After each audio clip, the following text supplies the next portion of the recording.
Olá pessoal, tudo bem? Bem-vindos à nossa sexta aula do módulo de derivadas do curso de Cálculo Diferencial da Mude Saber. Na aula de hoje, a gente vai tratar sobre alguns teoremas importantes no cálculo diferencial. Nós vamos basicamente falar do teorema de Rolle, do teorema do valor médio e do teorema de L'Hopital. E os pré-requisitos para a aula de hoje são dominar as técnicas de derivação e saber o que são os pontos críticos que a gente definiu na aula passada, tá legal? Então, sem mais delongas, o nosso teorema de Rolle ele diz o seguinte: se f de x for contínuo no intervalo fechado entre os pontos A e B e diferenciável no intervalo aberto entre esses mesmos pontos A e B, quer dizer, ela não precisa ser diferenciável nas bordas, apenas contínua, e ainda, se o f de A for igual ao f de B, então existe pelo menos um valor nesse intervalo, tal que a derivada desse valor é zero. Então, se a função satisfazer essas condições aqui, a gente vai ter pelo menos um ponto crítico no nosso intervalo. Por exemplo, aqui a gente tem o nosso gráfico já conhecido da aula passada, né? Vocês percebem que aqui o valor da função no ponto A e no ponto B é o mesmo, e de fato ela tem um ponto crítico aqui no XC. Então existe um ponto crítico aqui nessa função. Pode ser que exista mais de um, como é o caso da função seno. Olha, se a gente pegar o intervalo de 0 a 2π, ela tem o mesmo valor em 0 e o mesmo valor em 2π, que eu estou representando por A e B aqui, e ela vai ter dois pontos críticos, um de máximo e um de mínimo.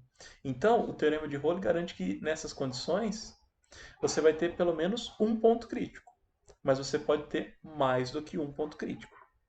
E isso é bem interessante para a gente inferir algumas coisas sobre os problemas que a gente encontra. Por exemplo, suponha que você tem uma partícula num movimento unidimensional e que aqui no início onde você começa a contar o tempo, ela está numa posição xa, que pode ser a origem das posições, né? Mas isso não necessariamente precisa ser a origem das posições, não precisa ser o x igual a zero. Mas num tempo t igual a zero, ela está aqui nessa posição. Aí vamos supor que ela faz um movimento qualquer em cima dessa linha reta e depois de um certo tempo, ela volta a esse mesmo ponto xa. Então, você tem que x de t igual a zero é igual a x de t. Então, se eu pensar no t igual a zero como sendo o a do meu teorema e no t como sendo o b do meu teorema, eu tenho x de a igual a x de b. Então, em algum momento nesse percurso que ela fez para sair desse ponto e voltar nesse mesmo ponto, ela teve que ter a derivada dessa função posição igual a zero. Só que se a gente lembrar lá da física, a derivada da função posição é a velocidade. Então, em algum momento do movimento desse corpo, ele teve que parar e a velocidade dele foi zero. O que é meio intuitivo, né? Pensa que a bolinha está vindo para cá. Ela vem. Se ela quiser voltar para o ponto vermelho inicial, ela tem que parar em algum momento e mudar a velocidade, começar a vir para o outro lado, né? É igual você estar tá numa pista indo para um lado, se você quiser ir para o outro lado, você tem que virar em algum momento, né? E para virar, você tem que parar a velocidade do carro. Então, a gente consegue provar isso matematicamente pelo teorema de Rolle, né? Só isso? Não. Olha esse outro exemplo aqui. Prove que x ao cubo mais x menos 1 igual a zero tem apenas uma raiz real. Então, essa função ela é um polinômio, então não tem problema de continuidade aliás, não tem problema de descontinuidade, né? E então a gente pode aplicar o teorema de Rolle seguramente. Bom, e como é que a gente prova que isso só tem uma raiz real? Primeiro, vamos provar que ela tem uma raiz real. Então, se eu fizer o valor da função no ponto zero, eu vejo que dá menos 1. E se eu fizer o valor da função no ponto 1, eu vejo que dá 1. Isso quer dizer o quê? Não tem descontinuidade entre 0 e 1. e ela passa de menos 1 para 1. Então significa que em algum momento, quando x está entre 0 e 1, pela continuidade da função, e usando o teorema do valor intermediário, essa função vai ter que ser zero em algum momento. Então ela tem uma raiz nesse intervalo aqui entre 0 e 1. Beleza, mas isso ainda não resolve o nosso problema, porque a gente tem que provar que ela tem apenas uma raiz, não que ela tem uma raiz. Ah, claro, isso aqui é um polinômio de terceiro grau, então a gente esperaria até 3 raízes, né? O que a gente quer provar é que só uma delas está no domínio dos reais e as outras duas vão estar no domínio complexo, né? Como é que a gente faz essa outra parte? Bom, o que a gente vai fazer aqui é uma prova por contradição. Como é que as provas por contradição funcionam na matemática? Eu tenho que criar uma hipótese, e a minha hipótese é: eu vou supor que existem duas raízes para essa função. Pode eventualmente ser essa daqui mais uma, ou as outras duas, não importa, não estou especificando qual, mas eu vou dizer que tem duas: x1 e x2. Se x1 e x2 são raízes da minha função, então f de x1 é igual a f de x2, que é igual a zero.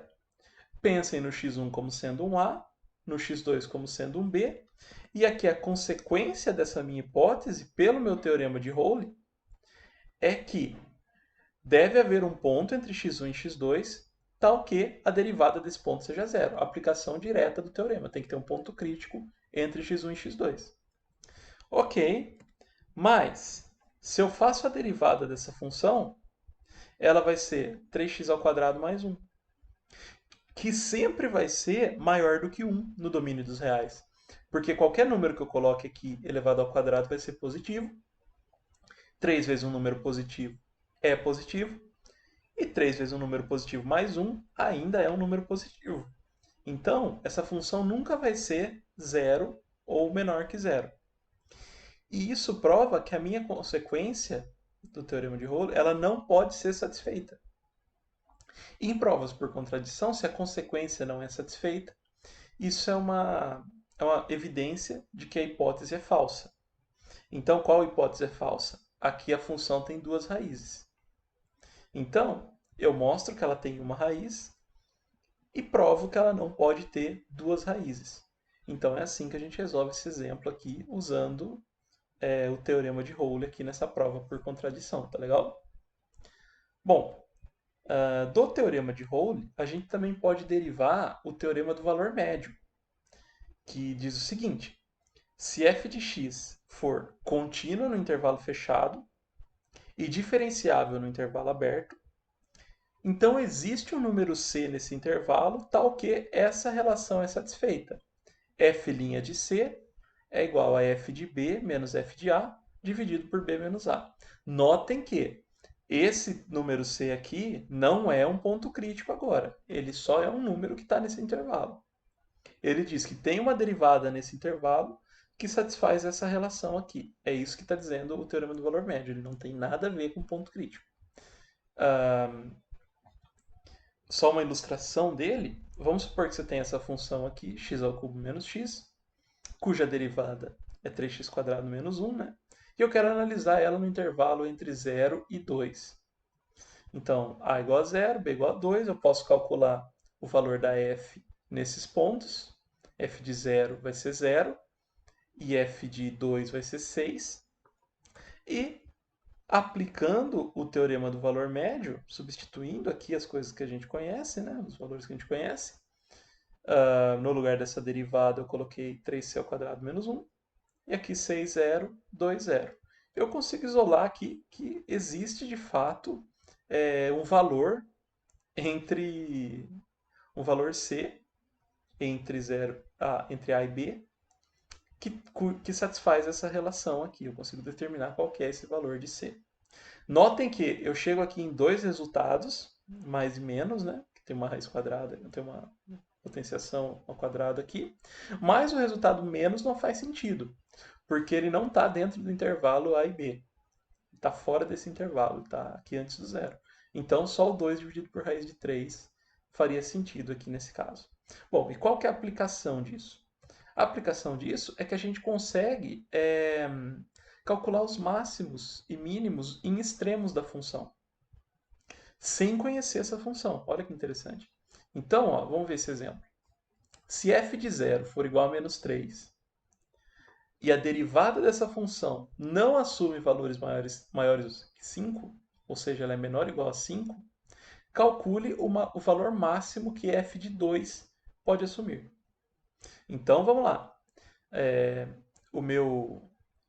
de novo, o intervalo é 0 e 2, que eu estou limitando aqui esse intervalo pelos números que eu conheço da função, os domínios que eu conheço. Então, e eu sei que no ponto a função vale menos 3, não sei quanto ela vale no ponto B. Então, tomando aqui o nosso teorema do valor médio, a formulinha do teorema do valor médio, e substituindo quem são as funções, a gente obtém que f de B é f de A mais B menos A f' de C. Então, eu só passei esse termo multiplicando e passei o termo f de A somando do outro lado, tá legal? Eu vou substituir o que eu conheço aqui, o f de A é menos 3, e B menos A é 2 menos 0, que é 2. Eu não sei quem é o f' de C, eu sei que ele é menor do que 5. Menor ou igual a 5, perdão.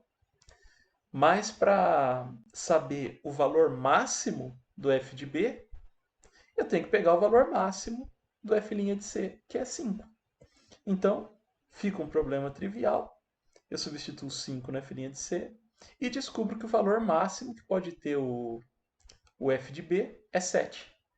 Tudo bem? Então, uma aplicação simples do teorema, mas bem legal que a gente pode usar para determinar qual é o valor máximo e mínimo. Poderia ter feito o contrário, né? Poderia ter passado a f de 2 aqui e perguntado quanto era o valor mínimo da f de 0.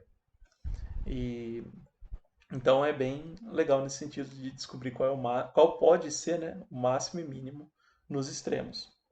Bom, o terceiro teorema da aula de hoje que a gente vai discutir é o teorema de L'Hopital, que ele não tem muito a ver com máximos e mínimos, aliás, não tem nada a ver com máximos e mínimos, mas ele possibilita o cálculo de limites com indeterminações. Olha que interessante.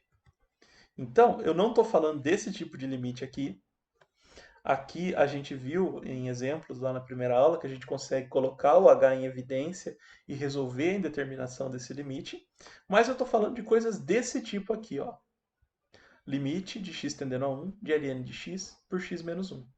Se eu coloco 1 no ln de x, ln de 1 é 0, e aqui no denominador também fico com 1 menos 1, que é 0. Então eu fico com 0 sobre 0.